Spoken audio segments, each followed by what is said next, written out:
Hi hello வணக்கம். நம்ம இந்த வீடியோல என்ன பார்க்க போறோம் அப்படின்னா consolidation, consolidated financial statements. Sum போட போறோமா இல்ல ப்ரொசீஜர் ஸ்டெப்ஸ் கத்துக்க போறோமா அப்படின்னு கேட்டா அதெல்லாம் எதுவுமே கிடையாது. we are going to learn the logic. என்ன நடக்குது, ஏன் இப்படி பண்றோம் அப்படின்ற லாஜிக் பார்க்க போறோம். அண்ட் மோர் ஓவர் நம்பர்ஸ் கூட நம்ம யூஸ் பண்ண போறது கிடையாது, ஜஸ்ட் விஷுவலைஸ் பண்ண போறோம். விஷுவலைஸ்னா அப்ப சும்மா அப்படியே ஆகாசத்திலே நீ பண்ணிட்டு இருப்பியா, அது எங்களுக்கு புரியாதே அப்படின்னு நம்ம கேட்காதீங்க. போர்டு யூஸ் பண்ண போறேன், பட் நம்பர்ஸ் போட போறது கிடையாது. பேலன்ஸ் ஷீட்ஸ் இருக்கும், டாலி பண்றது எல்லாமே நான் பண்ணி காட்ட போறேன், பட் நம்பர்ஸ் கிடையாது. ஜஸ்ட் என்ன நடக்குது அப்படின்றத நீங்க ஒரு விஷுவல் ஒரு மேப்பிங் மாதிரி ஒன்று பண்ணிட்டீங்க அப்படின்னு சொன்னா அதுக்கப்புறம் எந்த சம்மா இருந்தாலும் அது என்ன நம்பர் இருந்தாலும் அதுக்கேற்ற மாதிரி பண்ணிட்டு போயிடணும், அவ்வளவுதான். ஸோ ஒரு சம் எடுத்துக்கிட்டு அதை நான் டாலி பண்ணி காட்டுறேன் அப்படின்றது கிடையாது. கன்சாலிடேஷன் என்ன அப்படின்றதே நீங்க புரிஞ்சுக்க போறீங்க, மனப்பாடம் பண்ண போறது கிடையாது. பார்க்கலாமா? ஃபர்ஸ்ட் ஆஃப் ஆல், கன்சாலிடேஷன் படிக்கிறதுக்கு முன்னாடி, கன்சாலிடேஷன் என்ன அப்படின்றதுக்கு முன்னாடி அமால்கமேஷன் என்னன்றது தெரியணும். அமால்கமேஷன் ஆல்ரெடி தெரிஞ்சா அப்படியே இந்த வீடியோ கண்டினியூ பண்ணுங்க. அமால்கமேஷன் தெரியாது ஆர் என்கிட்ட இருந்து நீங்க என்னோட வெர்ஷன் தெரியாது அப்படின்னு சொன்னா அமால்கமேஷன் தனியா ஒரு வீடியோ போட்டிருக்கேன், அதை பார்த்துருங்க. அதை பார்த்து தான் இந்த வீடியோ பார்க்கணுமா அப்படின்னு யோசிக்க வேணாம். இந்த வீடியோ பார்த்துருங்க, அதுக்கப்புறமா நான் லிங்க்ல கிளிக் பண்ணி அமால்கமேஷன் வீடியோவும் பார்த்துருங்க. ஸோ தட் அமால்கமேஷன், கன்சாலிடேஷன் அது என்ன இது என்ன, ரெண்டுத்துக்கு என்ன சிமிலாரிட்டி என்ன டிஃபரன்ஸ்ன்றது கிளியரா தெரிஞ்சிடும். ஸோ நான் ஃபர்ஸ்ட் அமால்கமேஷன் ஒரு சின்ன இன்ட்ரோ கொடுத்துட்டு அதுலேருந்து அப்படியே நம்ம கன்சாலிடேஷன் கொண்டு போயிடலாம். ஓகேவா? அமால்கமேஷன் அப்படின்றது நான் யூஸ்வலா சொல்றது அப்படின்னா கம்பெனிக்கும் கல்யாணம். என்ன கல்யாணம் அப்படின்னா ரெண்டு விதமான கல்யாணங்கள் இருக்கு அப்படின்ற மாதிரி நான் சொல்லுவேன். அப்போ ஒரு ஆள் இன்னொரு ஆளை கல்யாணம் பண்ணா either இந்த பர்சன் இவங்க வீட்டுக்கு வந்துருவாங்க, இல்ல இந்த பர்சன் இவங்க வீட்டுக்கு வந்துருவாங்க. இல்லாட்டினா ரெண்டு பேருமே பக்கத்து வீடா இருந்தாங்கன்னா நடுவில் இருக்க செவுத்தை இடிச்சு விட்டு ரெண்டும் அப்படியே ஒரே வீடா மாறிடுவாங்க. அது amalgamation of purchase, amalgamation of merger அப்படின்ற மாதிரிலாம் சொல்லுவேன். அதுல கிரக்ஸ் ஆஃப் த கண்டென்ட் என்ன அப்படின்னா ஒரு கம்பெனி இன்னொரு கம்பெனியை மொத்தமா வாங்கிருச்சு அப்படின்னு சொன்னா அந்த கம்பெனி இனிமே எக்ஸிஸ்டன்ஸே இருக்காது. For example, company A company B, company A company B மொத்தமா வாங்குது அப்படின்னு சொன்னா என்டையர் ஷேர்ஸையும் 100% ஆஃப் த ஷேர்ஸையும் இவங்க வாங்கிடுவாங்க. அதுக்கப்புறமா அந்த கம்பெனி எக்ஸிஸ்டன்ஸ்லேயே இருக்காது. கம்பெனியை ஃபுல்லா வாங்கிட்டாங்கன்றதுனால அந்த அசெட்ஸும் லைபிலிட்டிஸும் இந்த கம்பெனிக்கு அப்படியே ஷிஃப்ட் ஆயிடும். கல்யாணம் மாதிரி. அப்ப கல்யாணம்னா வாங்குறீங்களா பொண்ணை இல்ல ஒரு பையனை அப்படின்ற மாதிரி கேட்கக்கூடாது, சும்மா ஒரு அண்டர்ஸ்டாண்டிங்காக. ஸோ இந்த அமால்கமேஷன்ல ஏ பி ரெண்டு கம்பெனி இருந்து அதுக்கப்புறமா ஒரு கம்பெனி தான் இருக்கு, இன்னொரு கம்பெனி எக்ஸிஸ்டன்ஸே கிடையாது. அப்போ அந்த அமால்கமேஷன் பண்ணும்போது நீங்க பாத்தீங்கன்னா பர்ச்சேஸ் பண்ணும்போது எதர் நம்ம கரெக்டா ஈக்குவலா பேமெண்ட் பண்ணலாம், அதாவது எவ்வளவு நியாயமான அமௌண்ட்டோ அதுக்கு ஈக்குவலா பே பண்ற மாதிரி இருக்கும். சம்டைம்ஸ் கூட பே பண்ற மாதிரி இருக்கும், சம்டைம்ஸ் குறைச்சு பே பண்ற மாதிரி இருக்கும். என்னடா சொல்ற அப்படின்னா இது கம்பெனி ஏ ஓட பேலன்ஸ் ஷீட் வச்சுக்கோங்க, இது கம்பெனி பி ஓட பேலன்ஸ் ஷீட். கம்பெனி ஏக்கு அசெட்ஸ்,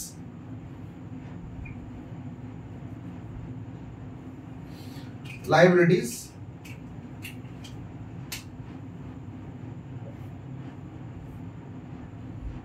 net worth. அதே மாதிரி கம்பெனி பிக்கு அசெட்ஸ், liabilities,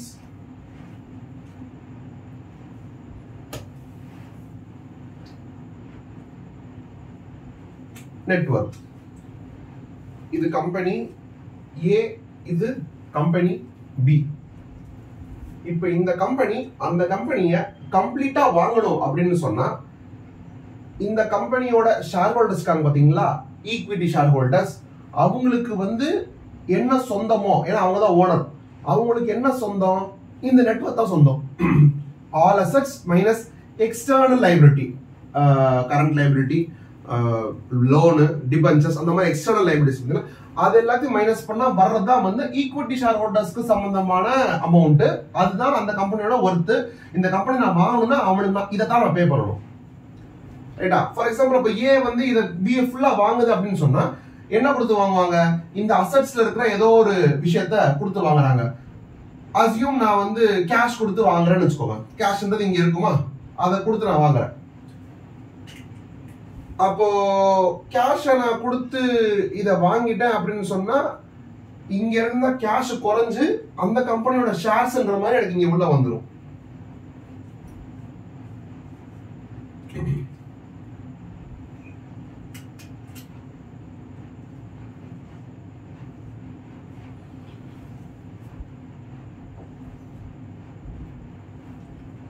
கரெக்டா?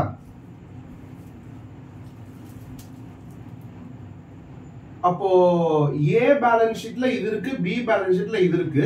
ஆனா இது அமால்கமேஷன் பத்தி நான் பேசிட்டு இருக்கேன். அப்பனா இனிமே பி கம்பெனின்றதே இருக்காது. அப்ப என்ன பண்ணுவோம் அப்படின்னா வந்துட்டு காசு கொடுத்து வாங்கியாச்சுல, இனிமே இவன் இருக்க மாட்டான்ல, அதனால இந்த பேலன்ஸ் ஷீட்டவே அப்படியே கொண்டு வந்து இங்க நடத்திடலாம், சேர்த்துடலாம், ஏவோட சேர்த்துடலாம் அப்படின்றத அதில் பண்ணுவோம்.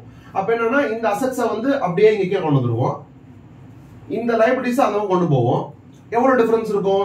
இந்த அமௌண்ட் டிஃபரன்ஸ் இருக்கும். அந்த டிஃபரன்ஸ் வந்து இதுதானே, இதுக்கு ஈக்குவலா இது இருக்கு அப்படின்னு சொன்னா அதை அப்படியே தூக்கி விட்டுருவோம். அப்போ பேலன்ஸ் ஷீட் ஆட்டோமேட்டிக்கா டாலி ஆயிரும். ஏன்னா இது எவ்வளவு அதிகமா இருக்கு, இதை விட இவ்வளவுதான் அதிகமா இருக்கு. சோ இந்த ப்ளூ பாக்ஸ் அசியூம், இந்த ப்ளூ பாக்ஸை நான் இந்த பாக்ஸ் தான் இந்த பாக்ஸ் வச்சுக்கோங்க, இதை நான் தூக்கிடுறேன். இது கொண்டு வர போறது இல்லை, ஏன்னா அது அவனோட ஈக்விட்டி ஷேர் முடிஞ்சு போச்சு, அவனுக்கு காசு கொடுத்துடும், அதோட முடிஞ்சு போச்சு. அப்ப இந்த ப்ளூ பாக்ஸ் இங்க நான் கொண்டு வந்தேன்னு சொன்னா, இந்த ப்ளூ பாக்ஸை இங்க கொண்டு வந்தேன்னு சொன்னா டாலி ஆயிடுது. அப்ப என்ன இருக்காது, இதை கொண்டவே மாட்டோம், இதை வந்து தூக்கி விட்டுருவோம். ஏன்னா இந்த காசை கொடுத்துதான் நம்ம இந்த அசட்டையும் இந்த லைபிலிட்டியும் வாங்கிக்கணும் நம்ம. அப்போ இனிமே இந்த ரெட் இருக்காது. இதான் வந்து அமால்கமேஷன். சப்போஸ் இந்த ரெட்டும் இந்த ரெட்டும் ஈக்குவல் இல்லைன்னு வச்சுக்கோங்களேன், ஏன்னா கரெக்டா இது எவ்வளவு அமௌண்ட்டோ அதே அமௌண்ட்டுக்கு நான் காசு கொடுத்து வாங்கிக்கணும்ன்ற அவசியம் கிடையாது. அவன் என்ன சொல்லுவானா, நான் வந்து ரொம்ப நாளா கம்பெனி ரன் பண்ணிட்டு இருக்கேன், எனக்குன்னு ஒரு நல்ல பேர் இருக்கு, அதனால எனக்கு குட்வில் இருக்கு, அதுக்கும் நீ சேர்த்து பே பண்ணணும் அப்படின்னு சொல்லி இங்க என்ன அமௌண்ட் இருக்கோ அதை தாண்டி ஒரு அமௌண்ட் கேட்கறோம்னு வச்சுக்கோங்களேன், நான் கொடுத்துருப்பேன், காசு கொடுத்துருப்பேன். காசு கொடுத்துருந்தா எனக்கு வந்து அந்த ரெட்டு வந்து கொஞ்சம் பெருசா இருந்திருக்கும், இதை விட பெருசா இருந்திருக்கும். அப்படி இருக்கும்போது ஈக்குவலா இருந்திருந்தா அந்த அசட் கொண்டு வந்து லைபிலிட்டி கொண்டு வந்தா டாலி ஆயிரும். ஆனா எக்ஸ்ட்ராவா நான் போட்டிருக்கேன் அப்படின்னு சொன்னா அப்ப பேலன்ஸ் டாலி ஆகாது. அதனாலதான் நம்ம என்ன பண்ணுவோம் அப்படின்னா வந்துட்டு இந்த ஏரியா இருக்கு பாத்தீங்களா, என்ன ஏரியான்னு பாருங்க. நான் எவ்வளவு காசு கொடுத்தேன், நான் கொடுத்த காசு purchase consideration minus net worth of the company. Purchase consideration minus net worth company பண்ணா ஒரு அமௌண்ட் இருக்குன்னு சொன்னா என்னது, ஏன் பர்ச்சேஸ் கன்சிடரேஷன் நெட்வொர்த்தோட ஜாஸ்தியா இருக்கு, எக்ஸ்ட்ராவா நான் கொடுத்துருக்கேன், அப்பனா கண்ணுக்கு தெரியாத ஒரு சருக்கு நான் காசு கொடுத்துருக்கேன், அது குட்வில். சோ அந்த குட்வில்ன்றதை நான் அக்கௌண்ட் பண்ணிடுவேன். அப்ப இது அக்கௌண்ட் பண்ணா தான் டாலி ஆகும். அப்ப இந்த ப்ளூவை அப்படியே கொண்டு வந்து போட்டுருவேன், இந்த ப்ளூவை அப்படியே கொண்டு வந்து என்னது அசெட் லைபிலிட்டி. ஆனா எக்ஸ்ட்ரா அப்ப டாலி ஆகிட்டு இருக்காது, ஏன்னா வந்து நான் பே பண்ணது அதிகமா இருக்கும், அதை நான் ரிமூவ் பண்ணிருக்கேன்னு சொன்னா டாலி ஆகாது. அப்ப இந்த போர்ஷன் இருக்குல்ல, என்ன வந்து சொன்னா குட்வில், அந்த குட்வில்ல வந்து தனியா போட்டது டாலி ஆகும். அப்போ இந்த ப்ளூவோட சேர்த்து இந்த குட்விலையும் நான் போடுவேன்.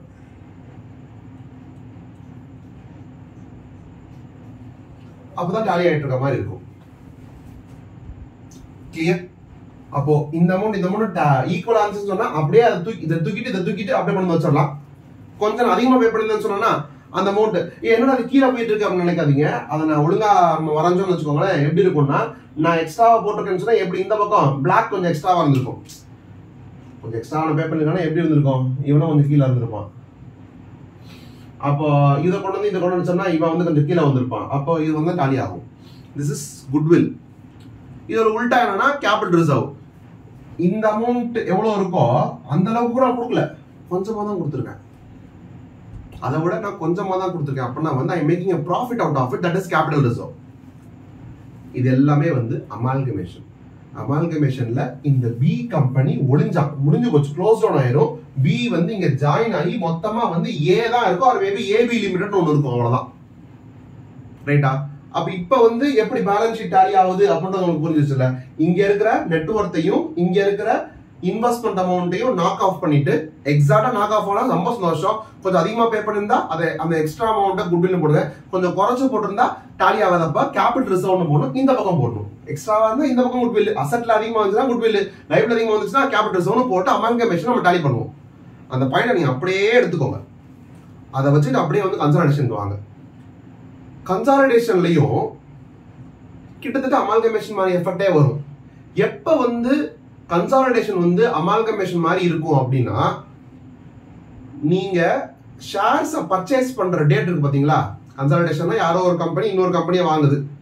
எப்ப கன்சாலிடேஷன் பண்ண மாதிரி அவசியம் இருக்குன்னா வந்துட்டு 50% அதிகமா வந்து ஷேர்ஸை வாங்கிட்டா வரும். வேற சினாரியோல கூட வரலாம், அதெல்லாம் நான் பேச இங்க வரவே இல்லை. உங்களுக்கு எப்பப்பெல்லாம் கன்சாலிடேஷன் பண்ணுறது உங்களுக்கு தெரியும். இந்த வீடியோ வந்து எப்படி கன்சாலிடேஷன் ஆகுது அந்த விஷுவலைசேஷனுக்காக நான் வந்திருக்கேன். என்னென்ன சினாரியோ அதெல்லாம் நான் வந்து பேசுறோம்ல. பேசிக்கா உங்களுக்கு தெரியும், 50% மேல நம்ம ஷேர் ஒரு கம்பெனி இன்னொரு கம்பெனி ஹோல்ட் பண்ணா இவன் வந்து ஹோல்டிங் கம்பெனி ஆயிரம், அவன் சப்சிடரி கம்பெனி ஆயிரம் அப்படின்னு பார்த்துக்கோம். அதனால சொல்றேன், என்னைக்கோ ஒரு நாள் வாங்குறோம்ல அந்த பர்ச்சேஸ் பண்றாங்க பாத்தீங்கன்னா ஷேர்ஸை, அந்த டேட்டை நீங்க எப்படி வச்சுக்கோங்கன்னா பேலன்ஸ் ஷீட் டேட், அதாவது ஒரு இயரோட லாஸ்ட் டேட் 31/3 ஏதோ ஒரு இயர், அந்த டேட்ல போய் நீங்க வந்து ஷேர் பர்ச்சேஸ் பண்றீங்க. எவ்வளவு ஷேர் பர்ச்சேஸ் பண்றீங்கன்னா 100% ஷேர் பர்ச்சேஸ் பண்றீங்க. 100% பர்ச்சேஸ் பண்ணா அது அமால்கமேஷன் ஆயிராதா, பர்ச்சேஸ் பண்ண மாதிரி ஆயிராதான்னு கேட்டா இல்ல, 100% நான் வாங்கிட்டு ஸ்டில் அந்த கம்பெனியை ரன் பண்ணுன்னு நான் சொல்றேன். நீ பாட்டுக்கு ரன் பண்ண, நான் வந்து நீ இனிமே க்ளோஸ் டவுன் பண்ணிட்டு போனா சொல்ல, நீ பாட்டுக்கு ரன் பண்ணலாம். அப்பனா B limited will continue to exist. ஆனா பி லிமிடெட்ல என்டையர் ஷேர் கேபிட்டலையும் யார் வச்சிருக்க மாதிரி சொல்றேன், இந்த சினாரியோல ஏ லிமிடெடே வச்சிருக்க மாதிரி. இனிமே ஏ வந்து ஹோல்டிங் வச்சுக்கலாமா. ஏ வந்து எனக்கு ஹோல்டிங் கம்பெனி, பி வந்து எனக்கு சப்சிடரி கம்பெனி. இப்ப இந்த சினாரியோல இவன் எவ்வளவு ஹோல்ட் பண்றான்னா 100% ஹோல்ட் பண்றான். என்னைக்கு அதை பர்ச்சேஸ் பண்ணானா இயரோட last date 31/3 balance sheet prepare பண்ற நேரத்துல போய் வாங்கலாம். ரைட்டா? இப்ப யோசித்து பாருங்க, 100% ஆஃப் த ஷேரை வாங்கிட்டாங்க. அப்பனா அமால்கமேஷன் மாதிரியே இருக்கு. ஏன்னா அமால்கமேஷன் ஃபுல்லா வாங்குவோம், இதுலயும் ஃபுல்லா வாங்கியிருக்கோம். அண்ட் அமால்கமேஷன்ல வாங்கினதுக்கு அப்புறம் கம்பெனி, இந்த கம்பெனி வந்து ரன் ஆகாது, கம்பெனியே இருக்காது. அதனால கம்பெனி வந்து ரன் ஆகாது, கம்பெனி ரெவென்யூ ஜெனரேட் பண்ணாது, கம்பெனி எக்ஸ்பென்ஸ் இன்கர் பண்ணாது, கம்பெனி ப்ராஃபிட் ஏர்ன் பண்ணாது அமால்கமேஷன்ல. இங்க அதெல்லாத்தையும் பண்ணும் இந்த கம்பெனி, ஆனா அடுத்த வருஷம் தான் பண்ணும், இந்த வருஷம் பண்ண முடியாது. ஏன்னா last date of the balance sheet date அன்னைக்கு நீங்க வந்து பர்ச்சேஸ் பண்ணிருக்கீங்கன்னு சொன்னா, பர்ச்சேஸ் பண்ணதுக்கு அப்புறம் அந்த வருஷத்தை பொறுத்த வரைக்கும் they cannot run, முடிஞ்சு போச்சு, இயர் முடிஞ்சு போச்சு, டைம் முடிஞ்சு போச்சு, அடுத்த வருஷம் வாங்க ஃப்ரெஷ்ஷா முடிச்சு விடுறேன்னு தான் சொல்ல முடியும். அப்ப அந்த இயரை பொறுத்த வரைக்கும் முடிஞ்சிருக்குல்ல. அப்ப ஃபார் திஸ் டைம் பீயிங் இது கிட்டத்தட்ட அமால்கமேஷன் மாதிரி இருக்கு. அப்ப விஷுவலைஸ் பண்ணி பாருங்க, அமால்கமேஷனா இருந்தா என்ன பண்ணணும், இப்ப பேசணும் அதான் பண்ணணும். யாரையும் தூக்கணும், net worth of B limited, net worth of சப்சிடியையும் யாரையும் கம்பேர் பண்ணணும். நான் அந்த ஷேர்ஸை வாங்கினேன்ல, இப்ப லாஸ்ட் டே ஆஃப் தி இயர்ல போயிட்டு இன்வெஸ்ட் பண்ணி கம்பேர் பண்ணணும். அவனும் இவனும் சேமா இருந்தான்னு சொன்னா இதையும் நாக் ஆஃப் பண்ணிட்டு அப்படியே அசட்டை கொண்டு வந்து வச்ச பார்த்தீங்களா, லைப்ரரி கொண்டு வந்து வச்ச பார்த்தீங்களா, அப்படியே பண்ணிடணும். யாருக்கு எந்த பிரச்சனையும் கிடையாது. கொஞ்சம் கன்சல்டேஷன் பார்த்தவங்க சார் இந்த போஸ்ட் அக்விசிஷன் ப்ராஃபிட்னு ஒண்ணு, போஸ்ட் அக்விசிஷன் அர்த்தம் அக்விசிஷனுக்கு அப்புறம் உள்ள ப்ராஃபிட். நம்ம எப்ப அக்வயர் பண்ணிருக்கோம், இயரோட லாஸ்ட் டேல வாங்கிருக்கோம். இயரோட லாஸ்ட் டேக்கு அப்புறம் அந்த வருஷத்தை பொறுத்த வரைக்கும் போஸ்ட் அக்விசிஷன் அவங்க ரன் பண்ணிருக்காங்களா, பண்ணல. லாஸ்ட் டே தான் நம்ம வாங்கியிருக்கோம், அதுக்கப்புறம் இப்படி போஸ்ட் இருக்காது. அப்ப எல்லாமே என்னதான், ப்ரீ அக்விசிஷன் தான். எல்லாமே ப்ரீ அக்விசிஷன் சொன்னா அப்ப ஆஸ் ஆன் த டேட் நான் பர்ச்சேஸ் பண்ற அன்னைக்கு என்ன நெட்வொர்க் இருந்துச்சோ அந்த நெட்வொர்க்கு தான் இந்த நகாசை கொடுத்துருக்கேன். அப்ப அவனையும் கம்பேர் பண்ணலாமா? அப்படியே சப்போஸ் ஈக்குவலா இருந்தான்னா அப்படியே எடுத்து போடு, நாக் ஆஃப் பண்ணிட்டு தூக்கி போடு. இல்ல ஈக்குவலா இல்ல கொஞ்சம் எக்ஸ்ட்ராவா கொடுத்துருக்கேன்னா என்ன பேசணும், குட்வில் பேசணுமா, குட்வில். கம்மியா கொடுத்துருந்தோம்னா என்ன பேசணும், கேபிட்டல் ரிசர்வ். அசஸ் எல்லாம் இந்த பக்கம் போடு, லைபிலிட்டிஸ் இந்த பக்கம் போடு. நீங்க கேட்கலாம், இந்த பக்கம் டெட்டார்னு ஒண்ணு இருக்கும், இங்க இருந்து கீழே டெட்டார்னு போடணும்னு கேட்டா அப்படி இல்லப்பா. விஷுவலைஸ் பண்றதுக்காக நான் சொல்லிருக்கேன். டெட்டார்னு போட்டு ஒரு 10,000 இருக்குன்னு சொன்னா இதுல டெட்டார்னு போட்டு 3,000 இருக்குன்னு சொன்னா 10,000 பிளஸ் 3,000 10,000 பிளஸ் 3,000 13,000 டெட்டார் நீங்க போடணும். பட் அப்படி நீங்க யோசிக்கிறத விட பேலன்ஸ் ஷீட்டை மெர்ஜ் பண்றோம், பேலன்ஸ் ஷீட்டை கன்சாலிடேட் பண்றோம்ன்ற மாதிரி யோசிச்சு பார்த்தீங்கன்னா பெட்டரா இருக்கும். உடனே போயிட்டு டெட்டார் 10,000 திருப்பி டெட்டார் 3,000 அப்படிலாம் எழுதிடாதீங்க. பேசிக்கலி இது வந்து represents amounts, does not represent line item. Balance ஷீட்ல இருக்க லைன் ஐட்டம் இவ்வளவு தான் இருக்கு நான் சொல்ல வரல. பேலன்ஸ் ஷீட்டோட அமௌண்ட் இவ்வளவு இருக்கு, அமௌண்ட் இவ்வளவு இருக்கு நான் சொல்றேன். சோ அந்த அமௌண்ட்டும் இங்க வந்து ஆட் ஆயிடும்னு சொல்றேன். லைன் ஐட்டம் மாறாது. ஏன்னா line by line consolidation, line by line consolidation. அப்ப டேட்டா இருந்தா அங்க டேட்டா மேட்ச் பண்ணணும், இங்க ஸ்டாக் வந்து அங்க ஸ்டாக் வந்து மேட்ச் பண்ணணும், ஆட் பண்ணி எழுதணும். அப்ப லைன் ஐட்டம் கூடாது. பேலன்ஸ் ஷீட் லென்த்தி ஆகாது, பேலன்ஸ் ஷீட் அமௌண்ட் ஜாஸ்தி ஆகும். நான் போட்டிருக்க பாக்ஸ் எல்லாமே லைன் ஐட்டம் லென்த் கிடையாது, amount value of the balance sheet, total of the balance sheet நான் பேசிட்டு இருக்கேன். ரைட்டா? அப்போ எப்ப வந்து கன்சாலிடேஷன் அமல்கமேஷன் மாதிரியே இருக்கு, லாஸ்ட் டே ஆஃப் த இயர்ல, அதாவது பேலன்ஸ் ஷீட் டேட்ல நீங்க அக்வயர் பண்றீங்க அண்ட் 100% அக்வயர் பண்ணீங்க அப்படின்னு சொன்னா அமல்கமேஷனும் கன்சாலிடேஷனும் பெரிய வித்தியாசம் ஒண்ணுமே இல்லை, ரெண்டுத்துக்கும் சேம் இம்பாக்ட். இந்த ஒரு இது எதுக்கு சொல்றோம் அப்படின்னா, இந்த ஒரு கண்ட்ரோல் உங்களுக்கு இருந்துச்சு அப்படின்னு சொன்னா இதுக்கப்புறம் மாத்தி மாத்தி ஆடலாம். ஏன்னா கண்டிப்பா போய் யாரும் வந்து லாஸ்ட் டே போய் பர்ச்சேஸ் பண்ண மாட்டாங்க, மற்ற நேரம் பர்ச்சேஸ் பண்ணலாம். மோர் ஓவர் 100% பர்ச்சேஸ் பண்ணணுன்ற அவசியமும் கிடையாது.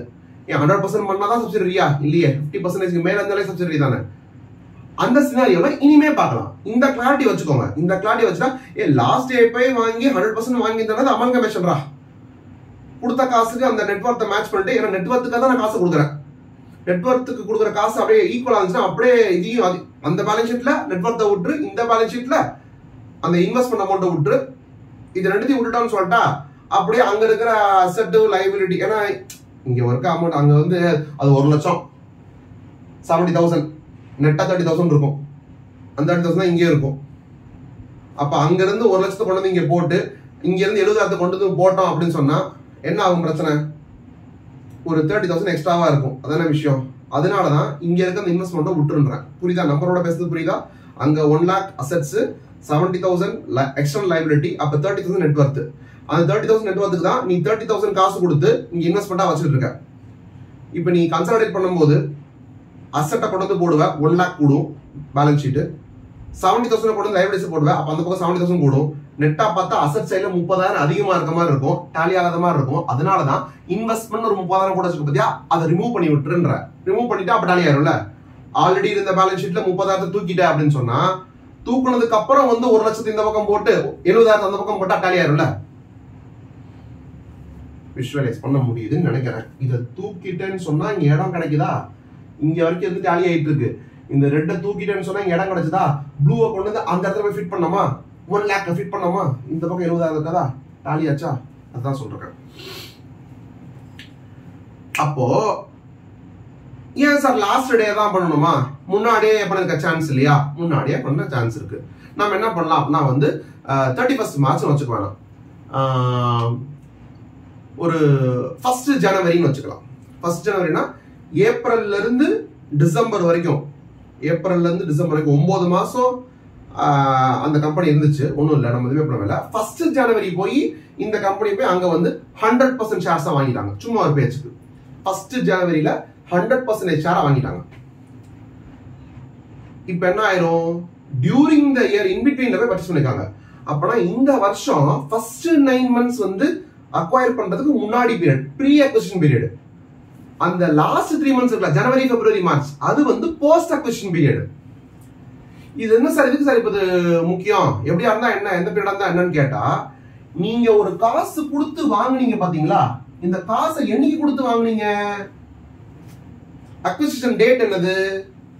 1/1 ஏதோ ஒரு இயர். அப்போ அன்னைக்கு நீங்க காசு கொடுத்துருக்கீங்கன்னா அன்னைக்கு இருந்த நெட்வொர்க்கு தான் காசு கொடுத்துருக்கீங்க நீங்க. அப்ப அன்னைக்கு இருந்த நெட்வொர்க்கையும் இந்த இன்வெஸ்ட்மெண்ட்டையும் தான் நீங்க கம்பேர் பண்ணுமே ஒழிய, பேலன்ஸ் ஷீட் வந்து 31,3 இருக்கும், 31,320 XX இருக்கும். அன்னைக்கு இருக்க நெட்வொர்க்கை வச்சு கம்பேர் பண்ணக்கூடாது. ஏன்னா அதுக்கப்புறம் நெட்வொர்க் க்ரோ ஆயிருக்கலாம் இல்லையா? ஏன்னா நெட்வொர்க்ன்றது வெறும் கேபிட்டல் மட்டும் கிடையாது, நெட்வொர்க்குள்ள கேபிட்டல் இருக்கு, ரிசர்வ்ஸ் இருக்கு. அப்ப இந்த 3 மாசம் பீரியட் இருக்கு, 3 மாசத்துல அந்த கம்பெனி ப்ராஃபிட் பண்ணிருக்கலாம். ப்ராஃபிட் பண்ணிருந்தா ரிசர்வ்ஸ் கூடி இருக்கும். ப்ராஃபிட் அண்ட் லாஸ் அக்கவுண்ட் கூடும். ப்ராஃபிட் லாஸ் எங்க இருக்கு? ரிசர்வ்ஸ் சர்ப்ளஸ்ல இருக்கு. அப்ப அது கூடி இருக்கும். அந்த காசு, அந்த ப்ராஃபிட்டை வந்து நீங்க அந்த ரேட்ல காசு கொடுத்து வாங்கலையே. நீங்க காசு கொடுத்து வாங்கினது என்னது? 120 இயர் சம்திங், அந்த இயர்ல இருந்த நெட்வொர்க் தான் கொடுத்துருக்கீங்க. அப்போ பேலன்ஸ் ஷீட் டேட் வேறையா இருந்து அக்விசிஷன் டேட் வேறையா இருந்ததுன்னு சொன்னா we have to calculate pre acquisition post acquisition. என்னென்ன எல்லாமே தான் பண்ணணும். ஒவ்வொன்றா பார்ப்போம். ஃபர்ஸ்ட் ஆஃப் ஆல் அந்த டேட்ல, எந்த டேட்ல? அக்விசிஷன் டேட்ல அந்த கம்பெனியோட நெட்வொர்த் என்ன இருந்துச்சுன்றது கண்டுபிடிக்கணும். அது எய்தர் கொஸ்டின்ல கொடுக்க சான்ஸ் இருக்கு, இல்லாட்டினா நம்ம என்ன பண்ணணும்னா அந்த டேட்ல சில இன்ஃபர்மேஷன் கொடுத்து சில இன்ஃபர்மேஷன் விட்டுருக்காங்கன்னு வச்சுக்கோங்க. ஃபார் எக்ஸாம்பிள் அந்த டேட்ல வந்து ஷேர் கேபிட்டல் எவ்வளவு இருக்குன்னு கொடுத்துருக்காங்க, இல்லாட்டா ஓப்பனிங் டேட்ல எவ்வளவு இருக்குன்னு கொடுத்துருக்காங்க, டியூரிங் இயர் ஒன்றும் சேஞ்ச் இல்லைன்னு சொல்லியிருப்பாங்க. அப்படின்னா அந்த டேட் வரைக்குமே ஷேர் கேபிட்டல் சேமா இருந்திருக்கும். அதாவது இதுல வந்து நம்ம நிறைய பிரிச்சுக்கலாம்ல. ஷேர் கேபிட்டல் பிரிச்சுக்கலாம், அப்புறம் ப்ராஃபிட்னு பிரிச்சுக்கலாம், அப்புறம் ரிசர்வ் சர்ப்ளஸ் வச்சுக்கலாம்.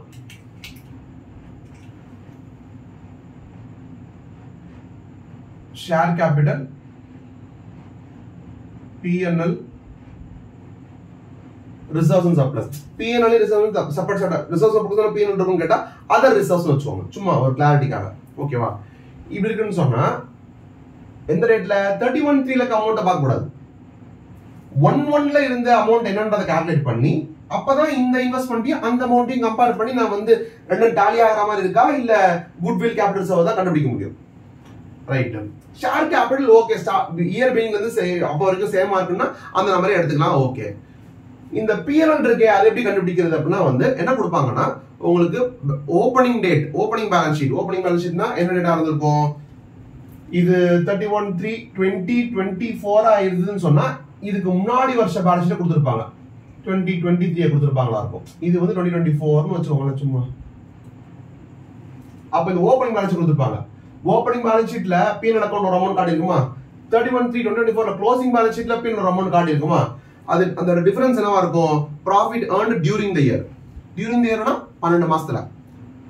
அப்போ இந்த 12 மாசத்துல இவ்வளவு earn பண்ணிருக்கோம்னா அஸ்யூம் ஒரு 2,40,000 earn பண்ணிருக்கோம்னு வச்சுக்கோங்க.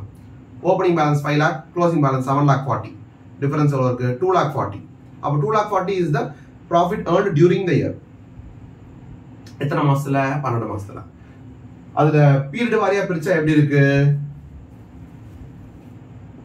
9 months முன்னாடி இருக்கு, 3 months அப்புறமா இருக்கு. இது வந்து ப்ரீ, இது வந்து போஸ்ட். ஏன்னா இதான் வந்து அக்விசிஷன் டேட்.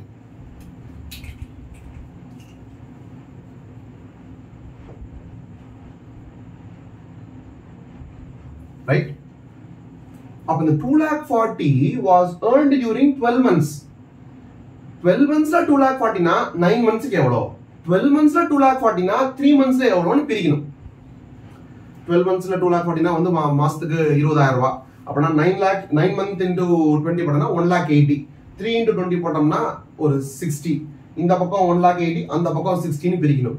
எதுக்காக இதை பண்ணிட்டு இருக்கோம் அப்படின்னு சொன்னா 1,80,000 is the profit earned during the year. ஓப்பனிங் பேலன்ஸ்ல ஒரு ப்ராஃபிட் கொடுத்திருப்பாங்களா, அந்த நம்பரையும் இந்த 1,80,000 ஆட் பண்ணீங்கன்னு சொன்னா கரெக்டா இந்த அக்விசிஷன் டேட் அன்னைக்கு என்ன பேலன்ஸ் வந்திருக்கும் ப்ராஃபிட் அண்ட் லாஸ் அக்கவுண்ட்ன்றது உங்களுக்கு வரும். அது எதுக்கு வேணும்? அந்த நம்பர் தான் net worth of the date, net worth of as on acquisition டேட்ல யூஸ் பண்ணக்கூடிய P&L அக்கவுண்டா இருக்கும். அப்ப share capital as on acquisition date plus P&L account as on the acquisition date கண்டுபிடிக்கிறதுக்கு ஓப்பனிங் P&L-யும் இந்த 9 monthsக்கான ப்ராஃபிட் ஆட் பண்ண வந்துரும். அதே மாதிரி ரிசர்வ்ஸும் வந்து ஓப்பனிங் க்ளோசிங் இதே ப்ராசஸ் தான். ஓப்பனிங் க்ளோசிங் கம்பேர் பண்ணனும், டிஃபரன்ஸ் கண்டுபிடிக்கணும். அது இந்த அவன் வேற மாதிரி ரிசர்வ்ஸ் வந்து இந்த மாசத்துல எவ்வளவு வந்துச்சு, அந்த மாசத்துல அவ்வளவு கொடுத்திருந்தாலும் எடுத்துக்கோங்க. எதுவுமே இல்லைன்னா 12 மாசத்துல ஆவரேஜா அவனோட ஆவரேஜ் வந்து எவ்ரி மந்த் இவ்வளவு வந்திருக்கும்ன்ற மாதிரி எடுத்துட்டு இதுல 9 மாசம் 3 மாசம்ன்ற மாதிரி பிரிச்சு ரிசர்வ்ஸ் ஆஸ் ஆன் எந்த டேட் அக்விசிஷன் டேட் போடணும். அதை கண்டுபிடிச்சிட்டோம்னு சொல்லிட்டா அதையும் யாரையும் கம்பேர் பண்ணணும்? இன்வெஸ்ட்மெண்ட்டையும் கம்பேர் பண்ணணும். ஆஸ் யூஷுவல் அமால்கமேஷன்ல பண்ற மாதிரி ஆஸ் யூஷுவல் கம்பேர் பண்ணணும். ரெண்டும் டேலி ஆயிருந்ததுன்னா பிரச்சனை இல்லை. நம்ம பே பண்ணது அதிகமா இருந்ததுன்னா குட்வில், கம்மியா இருந்ததுன்னா கேபிட்டல் ரிசர்வ். டன்னா? ஆனா இப்ப வந்து இது அமால்கமேஷன் ஈக்குவல் கிடையாது. ஏன்னா அமால்கமேஷன் ஆனதுன்னா இந்த டேட்டுக்கு அப்புறம் உங்களுக்கு வந்து ஒரு growth இருந்திருக்காது P&L அக்கவுண்ட்லயோ ரிசர்வ்ஸ்லயோ. ஆனா இந்த டேட்டுக்கு அப்புறம் இது கன்சாலிடேஷன்றதுனால B limit will continue to existன்றதுனால it will continue to function. In fact நம்ம அமௌண்டே தெரியும், நமக்கு ப்ராஃபிட் அண்ட் லாஸ் எவ்வளவு வந்து ஒரு 60,000 20,000 into 3 60,000 earn பண்ண மாதிரி நம்ம சொன்னோம். அப்ப இந்த 60,000 எப்போ வந்திருக்கு? போஸ்ட் அக்விசிஷன் பீரியட்ல earn பண்ண ப்ராஃபிட். போஸ்ட் அக்விசிஷன்னா யார் அக்வயர் பண்ணா? ஹோல்டிங் கம்பெனி அக்வயர் பண்ணுச்சு. நான் அந்த கம்பெனியை வந்து 100% அக்வயர் பண்ணிட்டேன் அப்படின்னு சொல்லிட்டா அந்த கம்பெனியோட ஓனரே நான் தான். அப்ப அந்த கம்பெனி earn பண்ண ப்ராஃபிட் ஏன் ப்ராஃபிட்? நான் இந்த கம்பெனில earn பண்ண ப்ராஃபிட்ல எங்க இருக்கும்? என்னுடைய P&L அக்கவுண்ட்ல இருக்கும். என்னுடைய நெட்வொர்க்குள்ள இருக்கக்கூடிய P&L அக்கவுண்ட்ல இருக்கு. P&L அக்கவுண்ட் தெரியுதா? P&L அக்கவுண்ட் தெரியுதா? அந்த P&L அக்கவுண்ட்ல என்னோட ப்ராஃபிட் இருக்கும். அந்த கம்பெனி என்னைக்கு ஓன் பண்ணிட்டேன்? 2024 நான் வாங்கிட்டேன்னா அப்ப அதுக்கப்புறம் அந்த 3 மாசம் நம்ம ப்ராஃபிட் யாருக்கு சொந்தம்? எனக்கு தான் சொந்தம். என்னோட P&L கூட அந்த P&L ஆட் ஆகி வரும். அந்த அமௌண்ட் 60,000 ஆட் ஆகி வரும். அதுக்கு பேர் தான் consolidated P&L account. Consolidated P&L add ஆயிரும். அப்ப என்ன பண்றோம்? ப்ராஃபிட்டை வந்து ப்ரீ போஸ்ட் பிரிச்சுட்டு டைம் பீரியட் வச்சு ப்ரீயை வந்து network as on acquisition date கண்டுபிடிக்கிற அமௌண்ட்டுக்கு கொண்டு போயிடும். அதை வந்து காஸ்ட் ஆஃப் இன்வெஸ்ட்மெண்டோட கம்பேர் பண்ணி டிஃபரன்ஸ் கண்டுபிடிக்கிறோம். குட்வில்லா கேபிட்டல் செவன் போடுறோம். இந்த 3 months நம்ம என்ன பண்றோம்னா போஸ்ட் நம்ம ப்ராஃபிட் அக்வயர் பண்ணதுக்கு அப்புறம் வந்த ப்ராஃபிட் அவன் earn பண்ணது அவனுக்கு ஓனரே நான் தான். அதனால என்னுடைய P&L கூட ஆட் பண்ணிக்கலாம், கன்சாலிடேட்டட் P&L கூட கொண்டு வந்துடலாம். Same thing for reserve. Right? இதுவே அமால்கமேஷன் பண்ணும்போது நீங்க யோசித்து பாருங்க. நம்ம பர்ச்சேஸ் பண்றோம். யாரு? இந்த ஏ கம்பெனி வந்து B பர்ச்சேஸ் பண்ணுது அப்படின்னு சொல்லும்போது அந்த அசெட்ஸ்லாம் இருக்கு பாத்தீங்களா? பிபி பிளான்ட் ப்ராப்பர்ட்டி, அதுக்கெல்லாம் வந்து லேண்ட் பில்டிங்லாம் வச்சுக்கோங்களேன். அதெல்லாம் புக் வேல்யூ என்ன அமௌண்ட் இருக்கோ அந்த அமௌண்ட்டுக்கு அவங்க பே பண்ணுவாங்களா? இல்லாட்டினா வந்து அந்த பில்டிங்கோட ஃபேர் வேல்யூ என்ன, அந்த லேண்டோட ஃபேர் வேல்யூ என்ன அப்படின்றத வந்து அதுக்கு உங்க பேமெண்ட் பண்ணணுமா? இப்ப நீங்க சப்சிடியா இருந்து பாருங்க. உங்க கம்பெனில ஒரு லேண்ட் இருக்கு. அந்த லேண்ட் நீங்க வந்து 10 வருஷம் முன்னாடி வாங்கியிருக்கீங்க. எவ்வளவு வாங்கினா 1 lakh வாங்கியிருக்கீங்க. 1 lakh போட ஸ்டாக் வந்திருக்கீங்க ஆஸ் பர் AS10. நீங்க ரீவேல்யூ பண்ணவே இல்லை எவ்வளவு நாளா. அப்ப 1 lakh காட்டிட்டு இருக்கும். ஆனா 10 வருஷத்துக்கு முன்னாடி வாங்கின லேண்ட் அது. இன்னைக்கு வந்து அந்த 1 லட்சத்துக்கு வாங்கின லேண்ட் வந்து ப்ராபபிலி 50 lakhs போதும்னு வச்சுக்கோங்க. இப்ப இன்னொரு கம்பெனி உங்களை வந்து வாங்க வரான்னு சொன்னா இந்த லேண்டும் அவன் வாங்க போறான். அமால்கமேஷன் நான் சொல்றேன். அப்ப 1 லட்சம் கொடுத்தா ஓகே சொல்லுங்க, 50 lakhs கொடுத்தா ஓகே சொல்றீங்களா? 50 lakhs கொடுத்தா ஓகே சொல்றீங்க. அப்ப ஃபேர் வேல்யூ கண்டுபிடிச்சு ரீவேல்யூ பண்ணி தான் அந்த அமௌண்ட் தான் பே பண்ற மாதிரி இருக்கும். ரைட்டா? அமால்கமேஷனா இருந்தா அப்படி யோசிச்சு பாருங்க. கன்சாலிடேஷன் கிட்டத்தட்ட அதே மாதிரி தானே இருக்கு. இதுல என்னதான் அவன் 100% வாங்குறான்ற போது இதுவும் எப்படிதான் இருக்கு? அமால்கமேஷன் மாதிரி தான் இருக்கு. அப்போ நீங்க உங்க கையில ஒரு லேண்டோ பில்டிங்கோ வந்தா அதை நீங்க ரீவேல்யூ பண்ணி ஒரு வேல்யூ சொல்லி அதுக்கு தான் நீங்க அவன் காசு தரணும்ன்ற மாதிரி நீங்க சொல்லியிருப்பீங்க. அவன் அந்த காசு தான் கொடுத்துருப்பான், புக் வேல்யூ கொடுத்துருக்க மாட்டான். கரெக்டா இல்லையா? அப்போ அதுக்கு என்ன வித்தியாசம் அப்படின்னு கேட்டா வந்து அங்க அமால்கமேஷன் இந்த ரீவேல்யூ பண்ணி பே பண்ணி பேலன்ஸ் ஷீட்டை க்ளோஸ் பண்ணிட்டு போயிருவோம். ஆனா இங்க சப்சிடரி கம்பெனி கண்டினியூஸ் டு ரன்னா ஜஸ்ட் பிகாஸ் சம்மன் எல்ஸ் ஒரு ஹோல்டிங் ஏன்றவன் வந்து ஒரு ஷேர்ஸ் இந்த கம்பெனில வாங்கினான்றதுக்காக இருக்கிற எல்லா அசட்டையும் வந்து அவன் ரீவேல்யூ பண்ணி ரீவேல்யூவேஷன் மாடல் படி மாத்தணும்ன்ற அவசியம் கிடையாது. அவன் நார்மலா ரன் பண்ண போறான்னா அவன் ஸ்டில் காஸ்ட்லயே ரன் பண்ற மாதிரி தான் அவன் பிளான் இருக்கும். அப்பனா வந்து லேண்டையோ பில்டிங்கோ வந்து அவன் ரீவேல்யூ பண்ணி அமௌண்ட்டை ரீஸ்டேட் பண்ண மாட்டான். அப்ப எதுக்கு ரீவேல்யூ பண்ணீங்க கேட்டா இவன் கிட்ட இருந்து கொடுக்க வேண்டிய அமௌண்ட் என்னன்றதை கால்குலேட் பண்றதுக்கு தான் சொல்லிருப்பானே ஒழிய புக் வேல்யூ மாத்த மாட்டாங்க. Book value will still remain வந்து WDV ஹிஸ்டாரிக்கல் காஸ்ட் டிப்ரிசியேஷன் போய் பில்டிங்கா இருந்ததுன்னா என்ன வந்து அந்த அமௌண்ட்டே இருக்கும். Just fair value as on the date of acquisition மட்டும் பாக்குறது. சோ அது கரெக்டான அமௌண்ட் அவன்கிட்ட வாங்கிக்கிறதுக்காக ஹோல்டிங் கம்பெனி வாங்குறதுக்காக. அப்போ கண்டினியூ ஆகும்போது நார்மல் புக் வேல்யூல கண்டினியூ ஆகுது. ஆனா இவன் வந்து வாங்கும் போது பே பண்ண அமௌண்ட் வந்து ரீவேல்யூட் அமௌண்டா இருக்கும். ப்ராபபிலி அந்த இதை மட்டும் யோசிச்சு பாருங்க. லேண்ட் வச்சு பாருங்க 1 lakh நீங்க இருக்கும். ஆனா அதுக்கு அவன் 50 lakhs பே பண்ணிருப்பான். அப்ப அந்த 1 lakh வச்சுக்கிட்டு அது மூலமா வந்த நெட்வொர்த்தை வச்சுக்கிட்டு இவன் இந்த காஸ்ட் ஆஃப் கண்ட்ரோல் அந்த குட்வில் கேபிட்டல் எல்லாம் கம்ப்ளீட் பண்ண முடியாது. 50 lakhs அமௌண்ட்டை வச்சு போட்டாதான் வந்து இவன் வந்து அதிகமா பே பண்ணல நியாயமா, அதாவது அந்த லேண்டோட உண்மையான ஃபேர் வேல்யூ 50 lakhs, அதனால 50 lakhs பே பண்ண மாதிரி வரும். அப்பதான் குட்வில் கரெக்டா வரும். இல்லாட்டா என்ன ஆகும்னா இந்த 1 lakhக்கும் 50 lakhsக்கும் இருக்கிற டிஃபரன்ஸ் 49 lakhs கூட நம்ம குட்வில் அக்கௌண்ட் பண்ணிருப்போம். ஆனா குட்வில் கிடையாது, உண்மையிலே லேண்டுக்கான உண்மையான வேல்யூ அது. நீ எல்லாத்தோட உண்மையான வேல்யூவையும் தாண்டி பே பண்ணாதான் குட்வில். எல்லா அசெட்ஸுக்கும் ஒரு உண்மையான வேல்யூவையும் தாண்டி கண்ணுக்கே தெரியாத ஒரு அசெட்டுக்கு நீ வேல்யூ பே பண்ணாதான் வந்து அது குட்வில். நீ லேண்ட 1 லட்சம் போட்டு வச்சிருக்கான்றதுக்காக நீ 50 lakhs கொடுக்குறதுக்காக வந்து 49 lakhs குட்வில் கிடையாது. அப்போ இவன் வந்து இந்த கால்குலேஷன் பண்றதும் சரி, கன்சாலிடேட் பண்ணும் போதும் சரி, லேண்ட வந்து 1 lakhல காட்ட மாட்டான், 50 lakhல காட்டுவான். அது என்ன பிரச்சனை அப்படின்னா, லேண்ட்னா பிரச்சனை இல்லை, இதுவே ஒரு டிப்ரிஷியபிள் அசெட் பில்டிங் மாதிரி இருக்குன்னு வச்சுக்கோங்க, ரீவேல்யூ பண்றது ஒரு பிரச்சனை. அப்புறம் ரீவேல்யூ பண்ண அமௌண்ட்டை டிப்ரிசியேஷன் போடணுமே, அது ரிவைஸ் டிப்ரெஷன் இருக்குமே, அது இன்னொரு பிரச்சனை.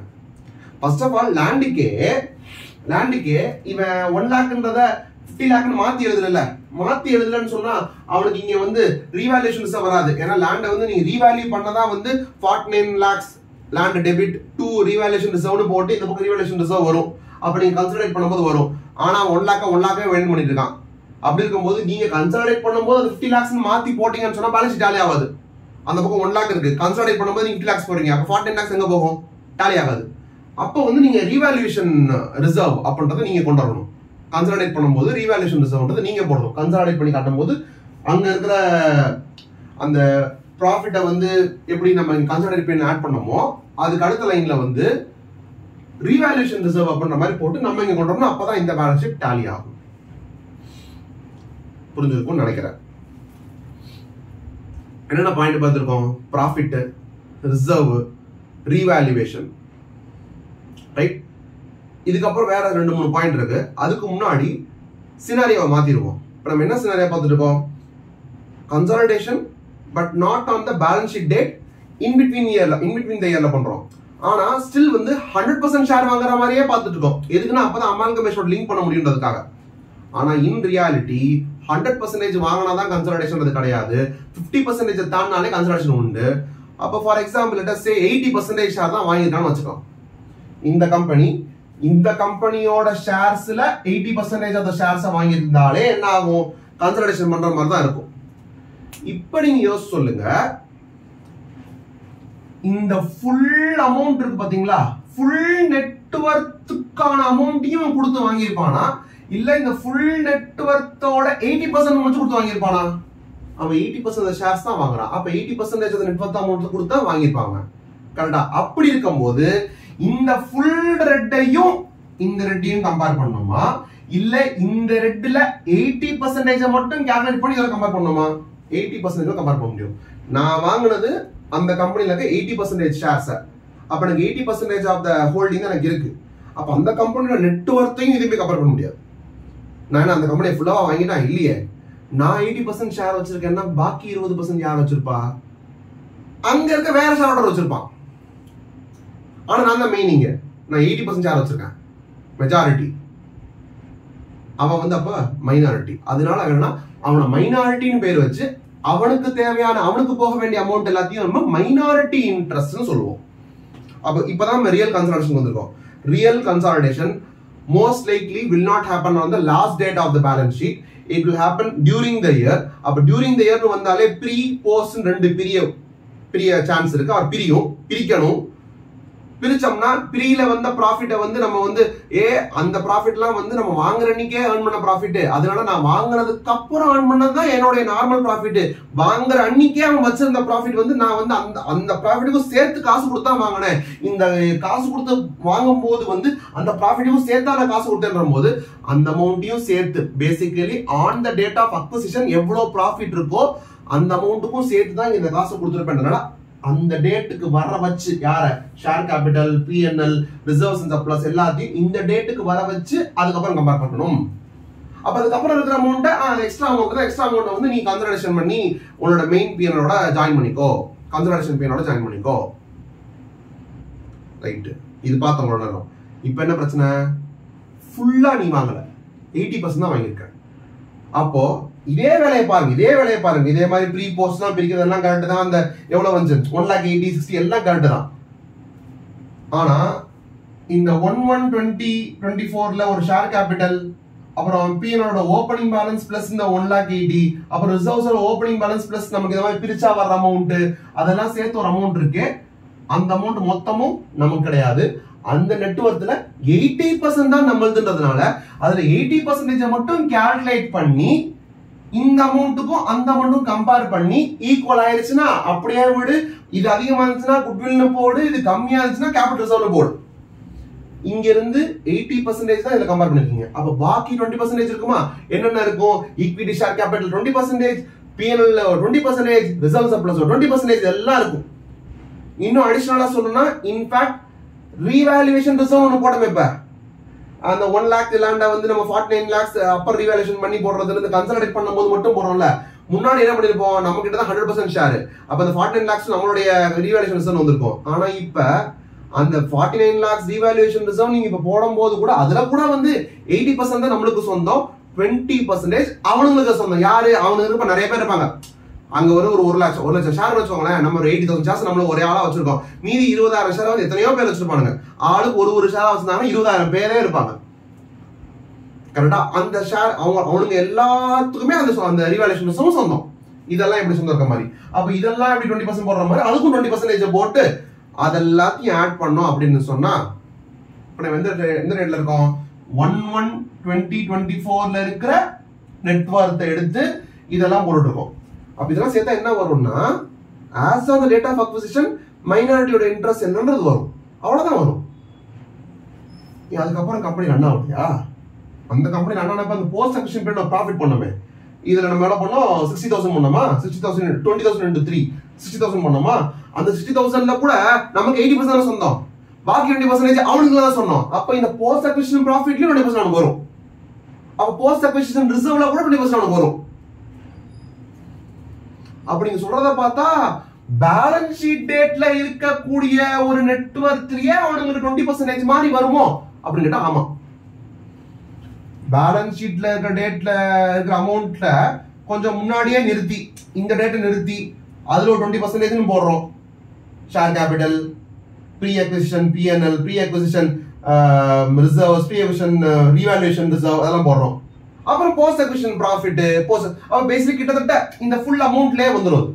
ஏன்னா உண்மையில அதான் ரியாலிட்டி. அந்த கம்பெனி இன்னும் எக்ஸிஸ்ட் ஆகுது. அந்த கம்பெனில நான் 100% ஷேர் ஹோல்டர் கிடையாது, 80 தான். இந்த 100 முன்னாடி எழுதுனது, இப்போ வந்து 80 நம்ம மாத்தியாச்சு.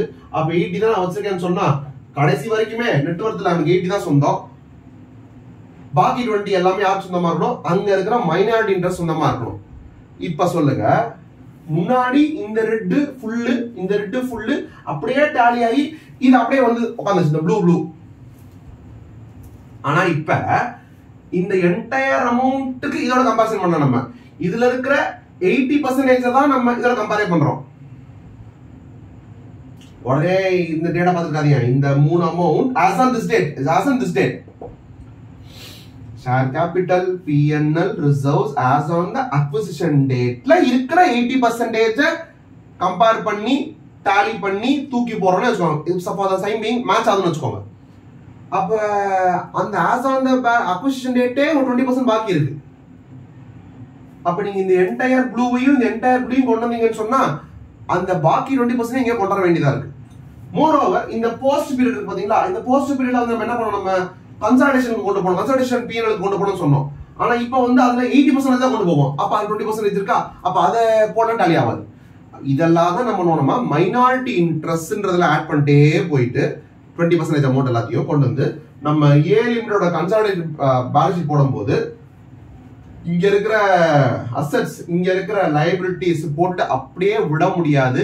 அப்படியே விட்டா அசெட் நம்ம 100% நம்ம ஹோல்டு பண்ற மாதிரி ஆயிடும். அது நம்ம பேலன்ஸ் ஷீட் டாலியும் ஆகாது. ஏன்னா நம்ம வச்சது இன்வெஸ்ட்மெண்ட் 80%க்கான இன்வெஸ்ட்மெண்ட் தான். இந்த 80%யும் அந்த அக்விசிஷன் டேட்ல இருந்த நெட்வொர்த்தோட 80% கம்பேர் பண்ணிருக்கோம். அப்ப பாக்கி இருக்க 20% நம்ம விட்டு வச்சிருக்கோம். அது எல்லாத்தையும் ஆட் பண்ணி மைனாரிட்டி இன்ட்ரெஸ்ட் மட்டும் அவனை இந்த பக்கம் போடணும். அப்பதான் டாலி ஆகும். இப்போ உங்களுக்கு ஒரு விஷுவலைசேஷன் வந்துடும் நினைக்கிறேன்.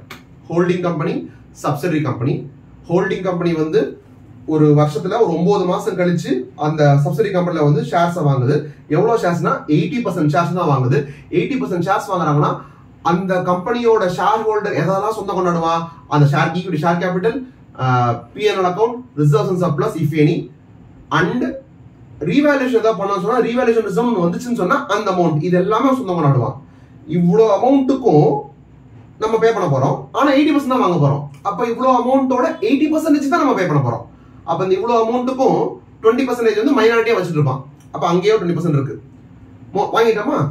வாங்கினதுக்கு அப்புறம் அடுத்த ஒரு 3 மாசம் அந்த கம்பெனி ஃபங்க்ஷன் ஆகுது. பண்ணும்போது இந்த ஷேர் கேபிட்டல் ஏற போறது இல்ல, பட் ப்ராஃபிட் கொஞ்சம் ஏறும், இந்த ரேட்டை தாண்டி கொஞ்சம் ஏறும். அதான் போஸ்ட் அக்விசிஷன். அதுல நமக்கு 80%, அவனுக்கு 20%. ரிசர்வ்ஸும் கொஞ்சம் ஏற சான்ஸ் இருக்கு. நம்ம ஏர்ன் பண்ணதுல இருந்து வந்து வேற ஏதாவது பண்ணி ரிசர்வ்ஸ் வந்துருக்கலாம். அதுல 80% நமக்கு, 20% அவனுக்கு. அப்ப மைனாரிட்டி இன்ட்ரெஸ்ட்ல வந்து ஆஸ் ஆன் தி அக்விசிஷன் டேட்டே ஒரு அமௌண்ட் கால்குலேட் பண்ணிருப்போம். Share capital, P&L, reserve, revaluation அதெல்லாம் போட்டிருப்போம். அதோட சேர்த்து இந்த post acquisition profit, post acquisition reserve ஒரு போர்ஷன் வருது, 20%, அதையும் அவனுக்கு போட்டுறோம். அப்ப நம்ம இன்வெஸ்ட்மெண்ட்ல ஒரு 80% அமௌண்ட் வச்சுட்டு உட்காந்துருக்கோம், 20% வச்சுட்டு உட்காரல. அப்பனா கன்சிடரேட் பண்ணும்போது வெறும் அசெட்ஸையும் லைபிலிட்டிஸை மட்டும் போட முடியாது, இந்த 20% சேர்த்து போடணும் மைனாரிட்டி இன்ட்ரெஸ்ட்ன்ற பேர்ல. அப்பதான் பேலன்ஸ் ஷீட் டேலி ஆகும். அவ்வளவுதான் கன்சிடரேஷன். இதுல என்ன ஸ்பெசிபிக்கா பாயிண்ட்ஸ் பார்க்க வேண்டியது இருக்குன்னு சொன்னா, இந்த ரீவேல்யூஷன் பண்ண பாத்தீங்களா, அந்த ரீவேல்யூஷன் பண்ணும்போது இப்ப நான் பேசுறது வந்து உங்களுக்கு லேண்ட் எடுத்தேன், வாட்டமா இருக்கா லேண்ட் எடுத்தேன். But it can be a depreciable asset also. பில்டிங்கா இருக்கலாம். பில்டிங் 10 லட்சம், நீங்க வாங்கும் போது வந்து பில்டிங் ஃபேர் வேல்யூ பார்த்தா 12 லட்சம் வச்சுக்கோங்க. நீங்க என்ன பண்ணிருப்பீங்க, இயர் பிகினிங்ல 10 lakhs நான் சொல்றது வந்து இயர் பிகினிங் 10 lakhs. நீங்க என்ன இது போட்டுட்டு இருக்கீங்கன்னா வந்து 10% டிப்ரிசியேஷன் போட்டுட்டு இருக்கீங்க. அப்ப as on the balance sheet date என்ன வந்திருக்கும், 9 lakhs வந்திருக்கும் அந்த பில்டிங்க்கு. ரைட்டா? எப்ப நீங்க பர்ச்சேஸ் பண்ணிருக்கீங்க, 1/1ல, 1/1/2024ல, 31/3/24ல பில்டிங் 9 lakhs இருக்கு. அவன் காஸ்ட் தான் மெயின்டைன் பண்ணிட்டு இருக்கான். 9 lakhs இருக்குன்னா this represents 90%. ஏன்னா 10% டிப்ரிசியேஷன் போட்டிருப்பாங்க. இது 90% என்றால் ஓப்பனிங் பேலன்ஸ் எவ்வளவு போட்டா 10 lakhs தெரியும். ஏன்னா சம்டைம்ஸ் கொடுக்காம கூட இருக்கலாம். 9 lakh 10% டிப்ரிசியேஷன் கூட கொடுத்து இன்டேரக்டா கண்டுபிடிக்க சொல்லலாம். 10 lakhs நம்ம எடுத்துருவோம் ஓப்பனிங்ல. இப்போ யோசிச்சு பாருங்க, 10 lakhs வந்திருக்கும். இந்த 9 monthsக்கு அந்த அசெட் யூஸ் பண்ணிருப்பாங்க. அப்பனா 10 lakhs into 10% into 9/12 depreciation for the and the pre-acquisition period வரைக்கும். 10 lakh 10% னா 1 lakh. 1 lakh into 9/12 னா அது முக்கா வருதுன்னு நினைக்கிறேன். அப்பனா 75,000 வரும். கரெக்டா? எவ்வளவுல இருந்து 10 lakhsல இருந்து 75,000 போச்சுன்னு சொன்னா 9,25,000 வரும். ரைட்? நான் நம்பரே யூஸ் பண்ணாம சொன்னேன், பட் இவ்வளவு நேரம் ஓகே. இந்த இடத்துல கொஞ்சம் ஸ்பெசிஃபிக்கா கவனிக்க வேண்டியது இருக்கு, அதனால வந்து நம்பர்ஸ் போட்டிருக்கேன். 9,25,000 வரும். அப்ப இதுதான் வந்து book value as on acquisition date. இப்படி இருக்கிற 9,25,000 இருக்கிற அசெட் பில்டிங் அன்னைக்கு நீங்க ஃபேர் வேல்யூ பார்த்தா உங்களுக்கு 12 lakhs வருது.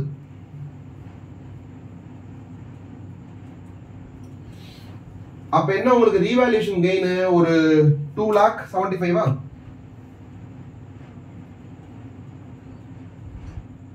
2,75,000. இந்த 2,75,000க்கு அவன் ரீவேல்யூஷன் என்ட்ரி போடுவானா போட மாட்டான். போடாதனாலதான் எப்படி இருக்கு, 9 lakhsல இருக்கு. ஏன்னா அதுக்கு அடுத்த 3 மாசத்துக்கு 9 monthsக்கு 75,000, அடுத்த 3 மாசத்துக்கு 25,000 போட்டது 9 lakhல இருக்கு. அப்ப ரீவேல்யூஷன் என்ட்ரி போடல. ஆனா நான் கன்சாலிடேட் பண்ணும்போது இந்த 9 lakhs வச்சு கன்சிடர் பண்ண முடியாது. ஏன்னா இந்த 12 lakhs நம்ம வேல்யூ பண்ணி தான் 12 lakhs வேல்யூ பண்ணி தான் அந்த இந்த டேட்ல இருக்கக்கூடிய நெட்வொர்த்தை வந்து அவன் கால்குலேட் பண்ணிருப்பான். அப்ப அதோட 80%க்கு தான் வந்து நான் காசு பே பண்ணிருப்பேன். அப்ப நான் அப்படி பே பண்ணிருக்கும் போது நான் இப்ப உள்ள கொண்டு வரும்போது இவனை வந்து அந்த ரீவேல்யூ நம்பர் ரீவேல்யூஷன் பண்ணதுக்கு அப்புறம் ஒரு நம்பர் இருக்குல்ல, அந்த நம்பர்ல தான் நான் கொண்டு வரணும். க்ளோஸ் ஆகவீங்க.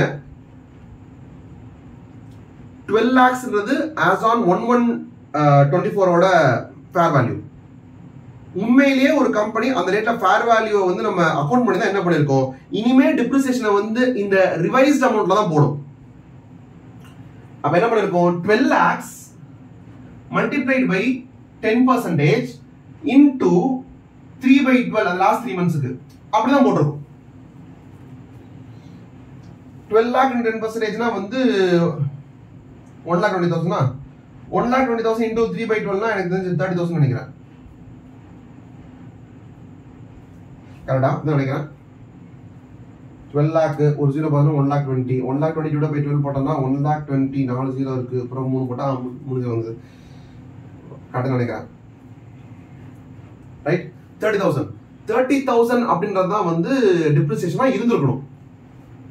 ஆனா அவங்க எவ்வளவு டிப்ரிசியேஷன் போட்டிருக்காங்க? 9,25,000 இருந்து 25,000 தான் போட்டிருப்பாங்க. அவங்க போட்ட டிப்ரிசியேஷன் எவ்வளோ? 25,000. போட்டிருக்க வேண்டிய டிப்ரிசியேஷன் எவ்வளோ? 30,000. அப்போ ஒரு 5,000 வந்து அவங்க டிப்ரிசியேஷன் போடாம விட்டுருக்காங்கன்ற மாதிரி வருது. யோசித்து பாருங்க. நீங்க இத வந்து நீங்க 12 lakh அப்படின்னு சொல்லி கொண்டு வந்து இங்க நம்ம டாலி பண்ண முடியாது. 12 lakhல இருந்து டிப்ரிசியேஷன் ஆனதை வந்து நம்ம போடணும். போட்டதான் டாலி ஆகும். ஏன்னா 12 lakhsன்றது ஆஸ் ஆன் 1/1 நம்ம பேலன்ஸ் ஷீட் ப்ரிப்பேர் பண்ணது வந்து 31/3 12 lakh வச்சுக்க முடியாது. 12 lakhல இருந்து 30,000 கழிச்சு 11,70,000 11,70,000 அமௌண்ட் தான் நான் இங்க போட்டு நான் காட்ட முடியும். ரைட்டா? ஆனா என்ன விஷயம்னா இந்த ரெண்டுத்துக்குள்ள டிஃபரன்ஸ் பாத்தீங்களா? 2,75,000 அப்படின்ற ரீவாலுவேஷன் ரிசர்வ் அமௌண்ட்டை வந்து நான் 80% 20% பிரிச்சு இங்க கொண்டு வந்திருப்பேன். நான் 80% வந்து நான் இந்த அமௌண்ட்ல இதுல போடும் போதே 80% போட்டு இதுல குட்வில் கேபிட்டல்ஸ் கண்டுபிடிக்கும் போதே யூஸ் பண்ணிருப்பேன். 20% வந்து உண்மையிலே மைனாரிட்டி இன்ட்ரெஸ்ட்ல போடுவேன். அப்ப 2,75,000 ஏத்தி கொண்டாரம் பாத்தீங்களா? 9,25,000 பதிலா 12 lakh போட்டு கொண்டாரம் பாத்தீங்களா? அதுக்கு பிரச்சனை இருக்காது. ஆனா அவன் அத 9 lakh காட்டிட்டு இருக்கும்போது நான் எவ்வளவு கொண்டாரம் பாருங்க. இங்க 11,17,000 கொண்டுறேன். அங்க இருக்க பேலன்ஸ் ஷீட்ல 9 lakh இருக்கு. நான் உள்ள ஒண்ணு கொண்டு போய் எவ்வளவு கொண்டுறேன்? 11,17,000 கொண்டுறேன். இது என்னன்றது கவனிக்கிறீங்க? என்னன்றது புரியுதா உங்களுக்கு? 2,70,000 எக்ஸ்ட்ராவா கொண்டு வரேன். என்ன 2,70,000 அப்படின்னா 2,75,000 ரீவாலுவேஷன் ப்ராஃபிட். ஆனா டிஃபரன்ஸ் 2,70,000 இருக்கு. என்ன அந்த 5,000 என்னன்னு கேட்டா நீங்க டிப்ரிசியேஷன் நீங்க போட்டிருக்க டிப்ரிசியேஷன் யாரு அந்த கம்பெனி போட்டிருக்க டிப்ரிசியேஷன் அண்ட் போட்டிருக்க வேண்டிய டிப்ரிசியேஷன் 5,000 இருக்கு. இந்த 5,000 அவன் போடல. அப்ப இந்த 2,75,000 ரீவாலுவேஷன் ரிசர்வ் அதுல இருந்து இந்த 5,000 மைனஸ் ஆனாதான் இந்த 2,70,000 அப்படின்ற எக்ஸ்ட்ரா அமௌண்ட் மாதிரி வந்து நிக்கும். அப்பதான் நீங்க இந்த அசட்டை வந்து 9 lakhல கொண்டு வராம 11,70,000 உள்ள கொண்டு வரும்போது டேலி ஆகும். இந்த ரீவாலுவேஷன் ரிசர்வ் ஆல்ரெடி நீங்க போட 2,75,000 80% 20% பிரிச்சு போயிடுச்சு. இந்த 5,000 என்னது? இந்த 5,000 வந்து போஸ்ட் அக்விசிஷன் பீரியட்ல போட வேண்டிய ப்ராஃபிட். அந்த ப்ராஃபிட்ல இருந்து மைனஸ் ஆகி வர டிப்ரிசியேஷன் அது 5,000. இந்த 25,000 அப்படின்ற டிப்ரிசியேஷன் அவங்க போட்டிருப்பாங்க. ப்ராஃபிட்ல மைனஸ் ஆயிருக்கும். ஆனா அவங்க போட்டிருக்க வேண்டிய டிப்ரிசியேஷன் என்னது? 30,000 டிப்ரிசியேஷன். அப்பனா அந்த 5,000 வந்து ப்ராஃபிட் குறையாம இருக்கு. போஸ்ட் அக்விசிஷன்ல இருக்கிற ப்ராஃபிட் வந்து 5,000 கூட இருக்கு. ஏன்னா டிப்ரிசியேஷன் கம்மியா போட்டிருக்கீங்க. இந்த சென்ஸ் புக் வேல்யூ படி போட்டிருக்கீங்க. ரீவாலிடேட் மெம்பர்ல போடல. அப்ப இந்த 3 months போட்டீங்களா? ஒரு 3 into 20 போட்டு ஒரு 60,000 போட்டீங்க பாத்தீங்களா? அந்த 60,000 ஒரு 5,000 அதிகமா இருக்கு. இந்த 60,000க்குள்ள இப்ப இந்த 60,000 கொண்டு வந்து நீங்க போட்டீங்க பாத்தீங்கன்னா கன்சாலிடேஷன் பீனல் கூட ஆட் பண்ணி சொல்லுவாங்க. ஆட் பண்ணும்போது ஒரு 5,000 மைனஸ் பண்ணிக்கணும். 60,000 மைனஸ் 5,000 போட்டா 55,000 வரும். இந்த 55,000ல 80% கன்சாலிடேட்டட் பீனல் போடும். 20% மைனாரிட்டி இன்ட்ரெஸ்ட்க்கு போகணும். டாலி ஆயிடும். ஐ திங்க் புரிஞ்சிருக்கும்னு நினைக்கிறேன்.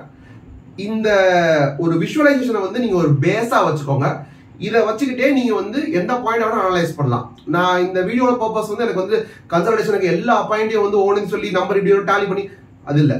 என்ன பண்றோம் எனக்கு என்னன்னா கன்சல்டேஷன்னாலே வந்து நீங்க ஜெனரலா பாக்குறது என்ன அப்படின்னா வந்து 5 steps இருக்கு, 7 steps இருக்கு அப்படிதான் நீங்க பாப்பீங்க. தெரிஞ்சு ஸ்டெப் 1 இது பண்ணணும், ஸ்டெப் 2 இதை பண்ணணும், ஸ்டெப்ஸ்லாம் நமக்கு தேவையில்லை, ப்ரொசீஜர் நமக்கு தேவையில்லை. இந்த பேலன்ஸ் ஷீட்டும் அந்த பேலன்ஸ் ஷீட்டும் ஒன்று சேரப்போகுது. அமால்கமேஷன் நம்ம சொல்றோம் அது ஒரு கல்யாணம்னு சொல்லிட்டு, இந்த பேலன்ஸ் ஷீட் இந்த பேலன்ஸ் ஷீட், இந்த கம்பெனி ஒன்று சேர்றாங்க, இந்த கம்பெனியும் சேர்ந்து இவனோட வந்துடுறான், இல்ல இவனோட போயிடுறான், இல்ல ரெண்டு பேருமே வெளியே வந்து புதுசா ஒரு கம்பெனி ஃபார்ம் பண்றாங்க. எல்லாமே டிஃபரெண்ட் டைப்ஸ் ஆஃப் மேரேஜ் நம்ம பார்த்துருப்போம். அப்ப கன்சாலிடேஷன் என்ன அப்படின்னா வந்து அமால்கமேஷன்ல 100% நீயே வாங்கிடுறத, நீ கல்யாணம் பண்ணிடுற, உனக்கு சொந்தம். கன்சாலிடேஷன்ல அப்படி இல்லையான்னு கேட்டா இல்ல. நான் வாங்குறேன், ஃபுல்லா வாங்குறேன், இல்ல கொஞ்சம் கம்மியா கூட வாங்குறேன். ஆனா நீயும் தனியா ஃபங்க்ஷன் ஆகலாம். நீ என் கூட தான் வந்து இங்கே இருக்கணும் அப்படின்ற அவசியம் ஒண்ணும் கிடையாது. நீயும் கண்டினியூ ஆகலாம். அண்ட் நான் ஃபுல்லா கூட வாங்கணும் அவசியம் இல்லை. நீ எனக்கு 80% இருந்தா போதும், 20% வேற யாரோ மைனாரிட்டி யாரோ இன்ட்ரெஸ்ட் இருந்தா கூட எனக்கு ஓகே தான்.